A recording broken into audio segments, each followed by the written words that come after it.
MDOT presents the Extra Mile Podcast, Legislative Session. Welcome into another edition of the Extra Mile Podcast, Legislative Session. I'm Paul Catul, and as always, I'm joined by my co-host, Will Kraft. We are about two-thirds through the legislative session, trudging along here, and we've got another amazing guest for you today. We've got Mississippi State Senator Hob Bryan.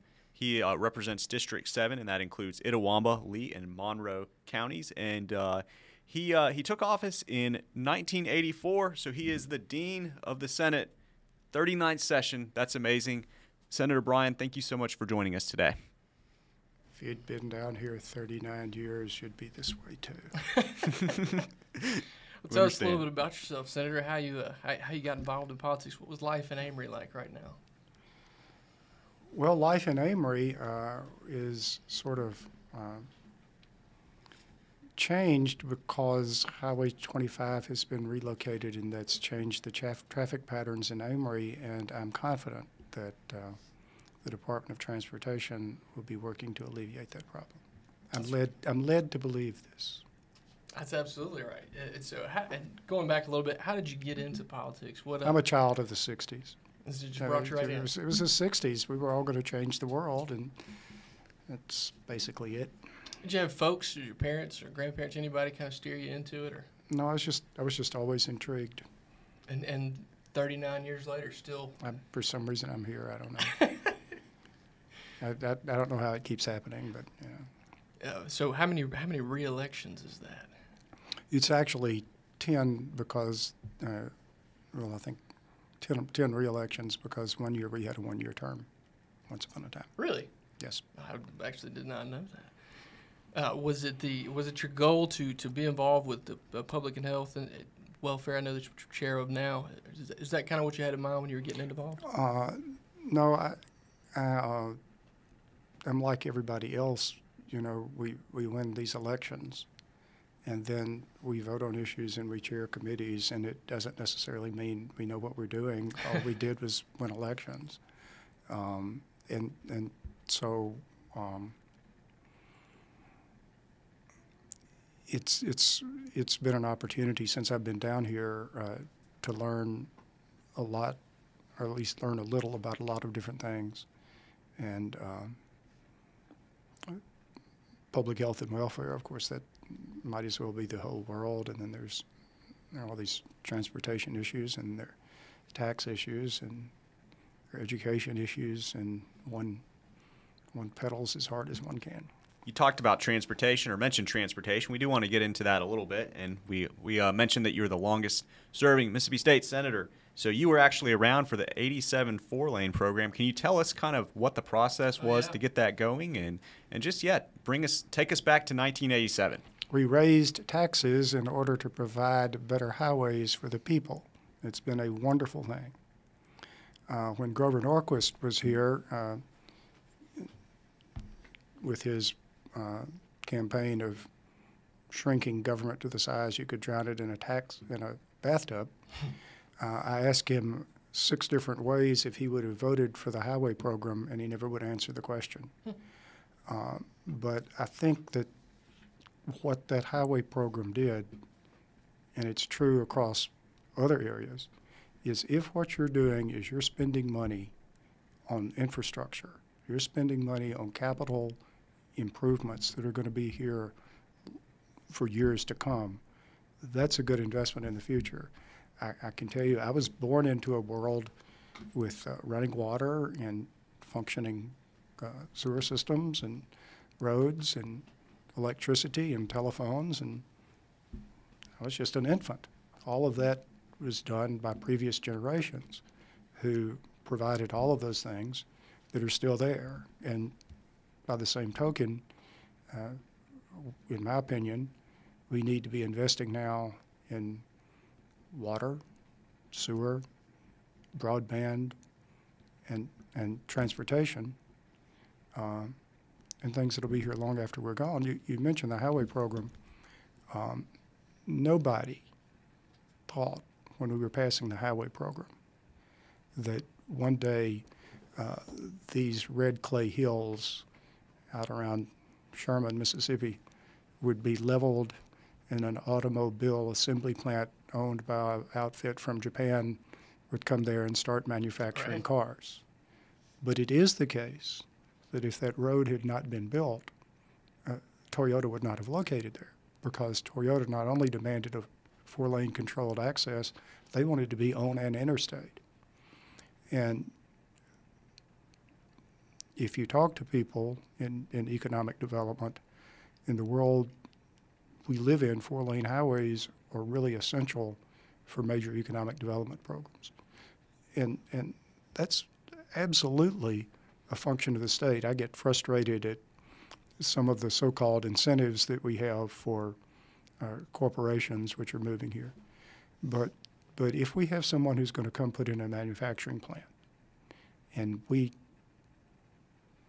build a highway exit and we provide water and sewer and all of those things, those assets are going to be there. Even if that particular industry fails, if you put your money into a highway exit, that exit doesn't, the company goes under or closes, that exit doesn't go away. That's right. The water and sewer doesn't go away. Those are basic fundamental investments that are there long down the road.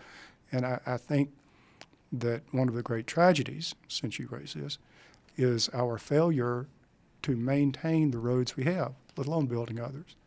And I understand a lot of people that are listening in are with the highway department. I'm sorry, I still call game and fish game and fish, you know. The leadership of the Department of Transportation for years has been trying to explain to the legislature that there's simply not enough money being appropriated to maintain the highway system that we have, let alone the one that we need and want. And unfortunately, those messages have fallen on deaf ears. And now we're to the absurd proposition that we're trying to maintain our highway department off lottery proceeds, which is just, in my opinion, laughable. Which gets us around to this Brad White person, you know. He's your boss, I think. Heard that name a couple times. I believe that Mr. White is the right person at the right place at the right time. I believe that Mr. White has the ability to get people to listen to him and the credibility to get people to have confidence in what he's saying. He knows what he's talking about, and he is a strong advocate, not merely for the highway department as an institution, but for the employees. Absolutely. Who, of course, are the department. Everyone in the whole department, the people on the roads, maintaining the roads, the people directing traffic, whether workmen, the engineers with all those fancy degrees, the people that answer the phone when you call, everybody. It's all a group of people, and you need all of them, and you need good employees. And I know it has been difficult for employees of the department who for years have been overworked and underpaid.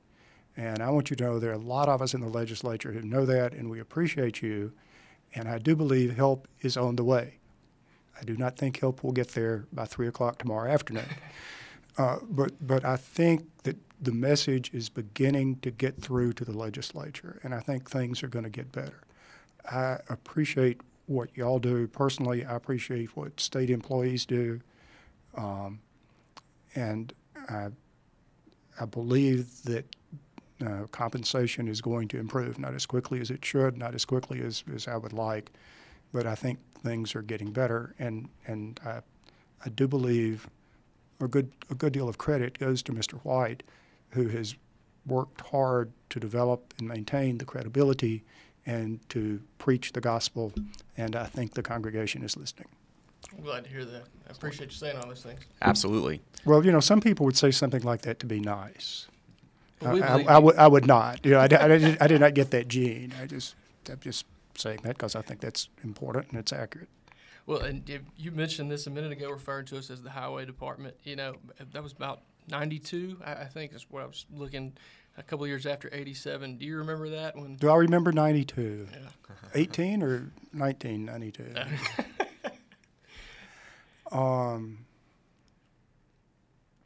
Yes.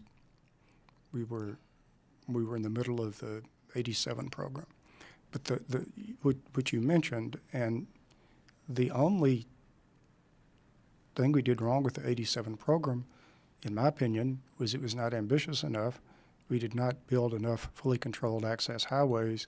And as you know, one of my great concerns is why on earth we do not have a 6-lane fully controlled access highway going from Gulfport to Canton, built for the purpose of counterflow. It's been an incredible need of the state for 25 years. And every time I talk about it, I'm told, well, you can't do that. The cost is just, well, okay, you start planning. If we'd been planning this over the past 25 years, we had a pile of money come in after Katrina. We had a pile of money come in after BP. We've had stimulus money come in. There have been opportunities that if we had planned ahead and if we'd started trying to build that road, we could have gotten that done. And, you know, the coast is as far away from Senate District 7 as you can get, but the whole state's important. We're all in this together. Sure. And I certainly don't know as much about hurricanes as people in the southern part of the state do, but I do know that evacuation is a very difficult thing to do, and the longer you can wait before giving an evacuation order, the more likely you are not to have false alarms. And if we had a 6-lane, fully controlled access road designed for counterflow, it would enable the Gulf Coast area to evacuate more quickly, which would mean you could be more certain that it was necessary to, you'd know more about the hurricane's path and on intensity and all of those things. I just think that's a great failing. It's, speaking of great failings, the failing to 4-lane Highway 25 for Monroe County, but That's it. We got 2 action items already right here. well, back to the highway department now. If you look at the map, now they put out maps. You look at the map, it stops at the state line. But the world actually does not stop at the Mississippi. It goes on.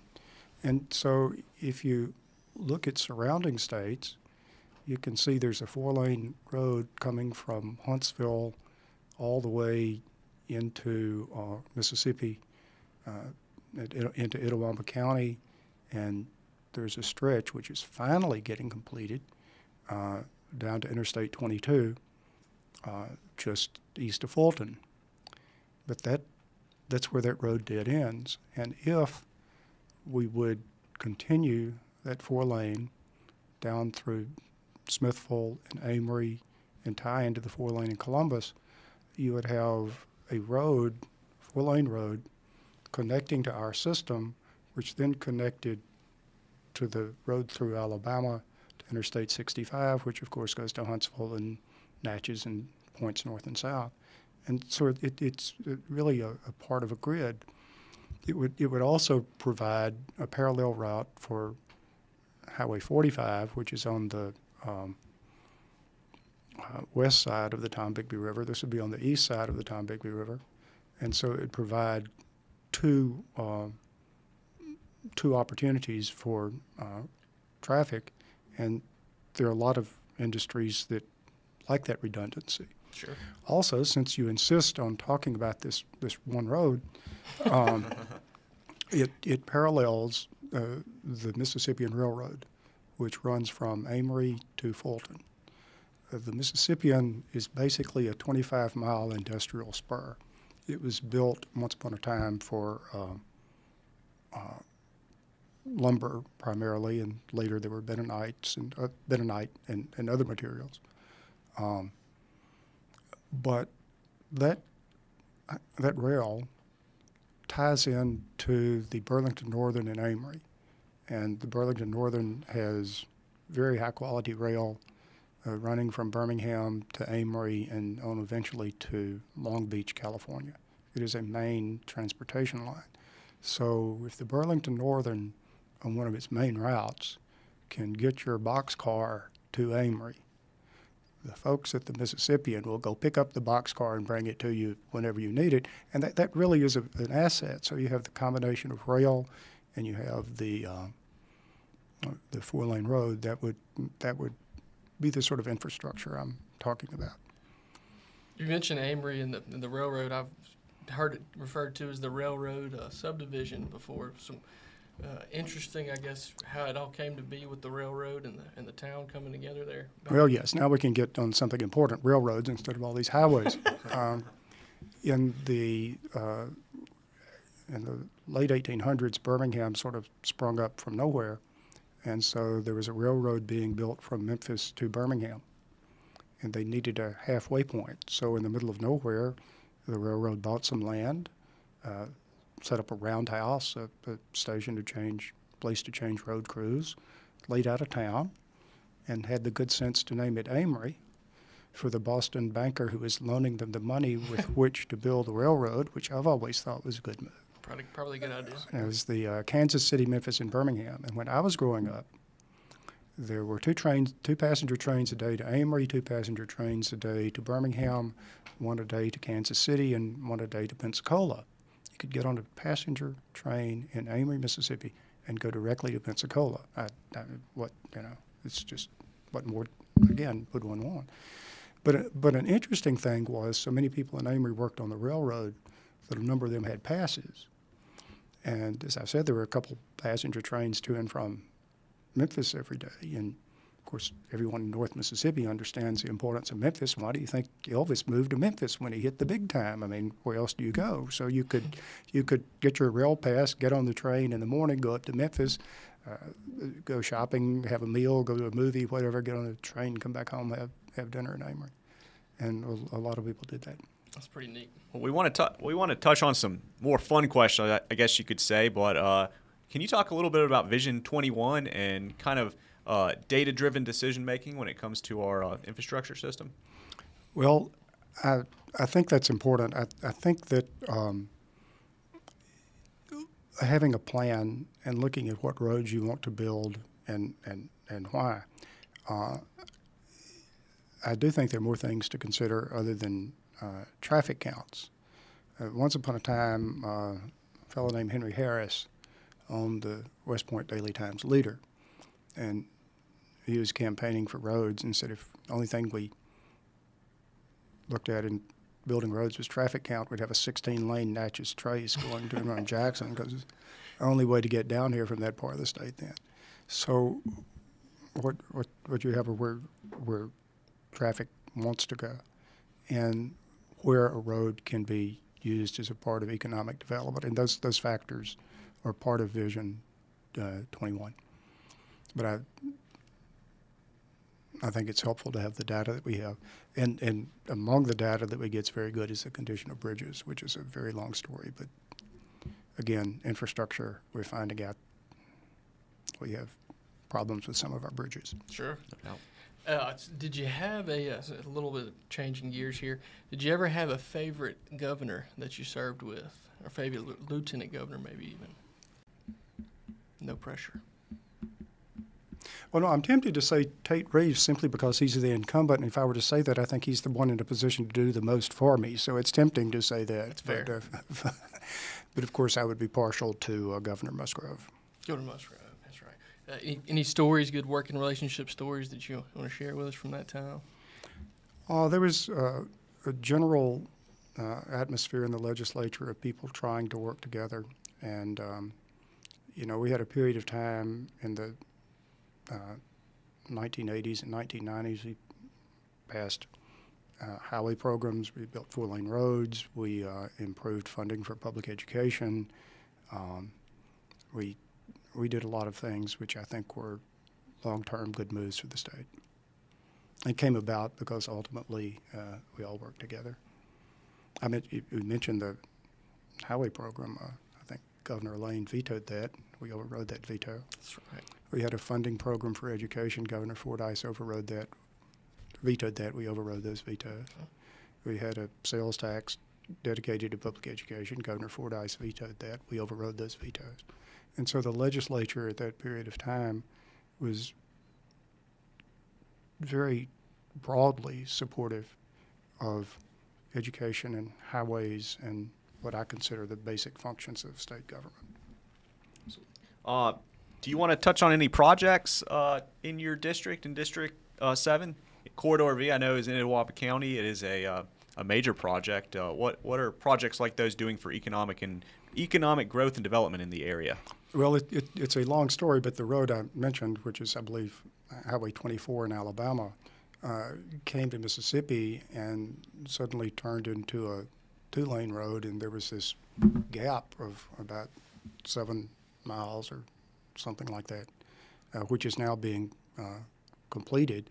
And of course, that just makes sense. It ties that into Interstate 22, and you know, I've traveled that road many a time, and it's actually sort of a pleasant drive for me.